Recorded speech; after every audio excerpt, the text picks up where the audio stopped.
Florida, my home state. Senator Rick Scott is here with us now, sitting down. Just happened to be in the neighborhood. Look at that. Great to see you, sir. Let's just give it to you. We only got we've got 5-6 minutes. Give us the big thoughts. RNC so far, how's it going? I think the first day of the convention was great.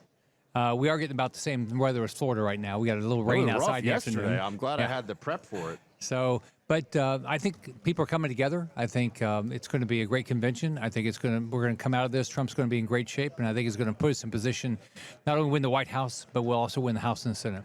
You are in Florida, which is one of two states that Democrats are trying to say they can put in play. Florida and Texas, you and Senator Ted Cruz. We feel pretty confident that you are going to win. I'm curious what you see on the ground in Florida. What do you expect to see in that state?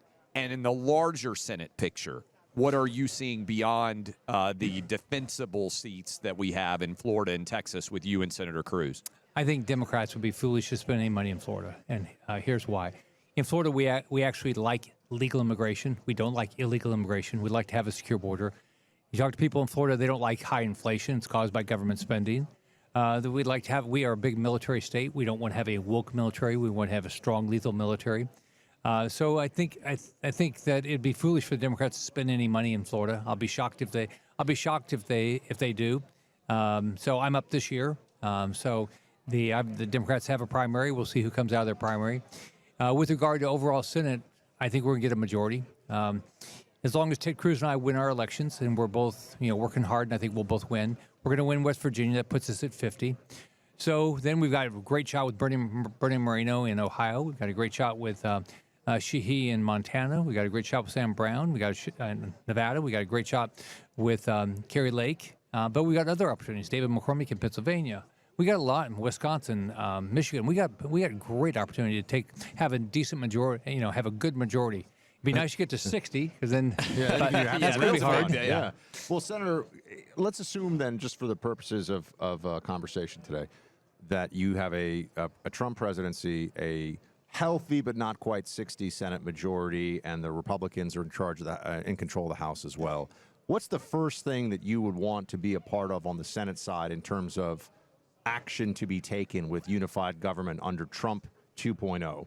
I think the biggest issue we're dealing with right now is just illegal immigration. So I think getting the border secure day one is a big deal. And I think Trump did it before without any bills. He can do it again. So I think that's number one. Number two, we've got to get the budget under control, because we've got to get inflation under control. It's really hurting families. I grew up a poor family. I lived in public housing growing up. Those families are getting creamed with the grocery prices and gas prices and home prices, all these things.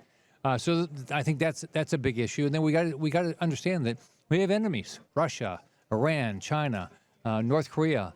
So we've got to start making sure we have a strong military and we don't get in conflicts all over the world. We've got to be very careful about that. Then for Florida, we got to have a better relationship with our neighbors in Latin America. We got to hold the Castro regime accountable in Cuba, Diaz-Canel, in Maduro in Venezuela, and Ortega in Nicaragua. Go ahead. Yeah, no. So you mentioned you don't expect them to spend money, Democrats. I think the Biden team has spent, the number that I saw was $300,000 on ads for Biden, which is virtually nothing. How red do you think Florida is going to be, not only for your race, but for President Trump? And what does that say about the evolution of the state of Florida, even in the time that you've been in the Senate? Well, let's think. In 2010, when I won the primary, or won the general election, there were 568,000 more Democrats than Republicans. We were able to win. In 2018, when I won my last Senate race, there were 200,000 more Democrats. So what's happened is people have changed parties. People have come into our state. You're welcome, Senator, by the way. You're Buck welcome. is one of those. I'm one of the ones that have helped flip it so red. It adds up. And so now we're, I think, at 950,000 more Republicans. But what that means, though, is you have to keep solving problems. You've got to be, you've got to, at the state level, at the local level, at the federal level, we've got to start solving problems, or why people won't vote for us. So I'm optimistic, but what that means is we have to work hard. We have to talk to everybody. I'm optimistic. You're a very successful business guy, as well as obviously being a senator. So in a new Trump administration, what do you think the most important thing we can do to get the economy in a place wherever it feels like this is what it should be, right? It's never going to be perfect. There's always going to be problems, but people right now say, well, look at how high the stock market is. What could be done? Yeah, but the stock market's not what the average person's feeling. Right. I mean, if you're rich, it's fine, right? But the average person that's worrying about grocery prices and gas prices and home prices, it's not helping them. So the number one thing is we got to downsize the size of government. Government's way too big. Think about it. In the last 5 years, we've had a 2% increase in population and a 55% increase in spending. That's causing us inflation. The federal government probably needs to be half its size. So that would be the number one. Number two is we got to get what kind of savings will we get if we actually made the federal government half its? Just roughly. I mean, I know I'm maybe putting you too much on the spot, but are we talking hundreds of billions? I mean, what are we looking at? could Trillions. Well, it would be. Well, think about this. Here's what should scare you. So we're going to collect somewhere between $4.2 and probably $4.6 trillion this year. Our spending is going to be close to $6.6 to $7 trillion. Right? So of our collection, and we're going to run over a $2 trillion deficit. Okay? You can't do that in your life. Nobody can do that. But I mean, how much do you think we could cut at once, right? I mean, it's one thing to say take the $4 trillion of spending and just say, well, it's half, it's $2. Well, let's cut. Could you get it down $1 trillion in 1 year, or Oh, absolutely. Because right now they say a decrease in the increase in spending is something to be excited about, which is trash. So when I walked into the job as governor in 2010, the state of Florida had not lived within its means for 20 straight years, and it only lived within its means 1 year in 40.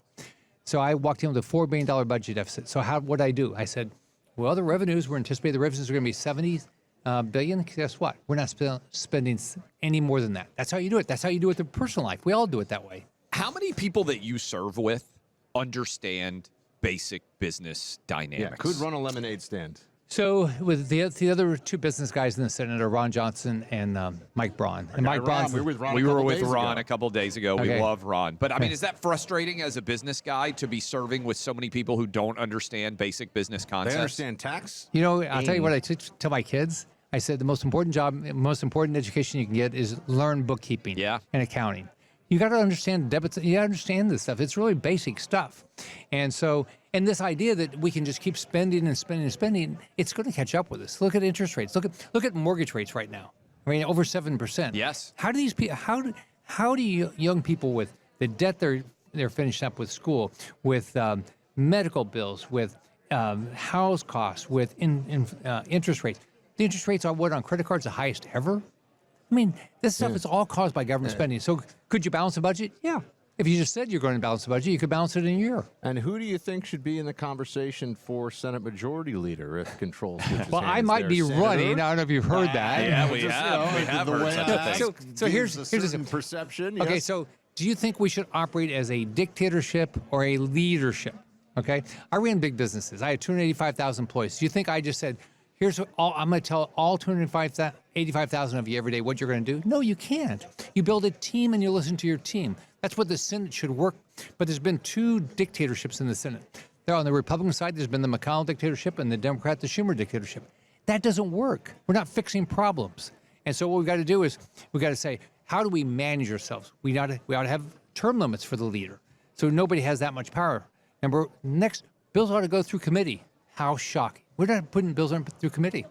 No, it's all right. We're coming up to a close here. I think that'd be fascinating. We may be with the future, not former, future Senate Majority Leader, Clay. Very exciting stuff. Yeah, and everybody out there in Florida, get ready, get your votes in.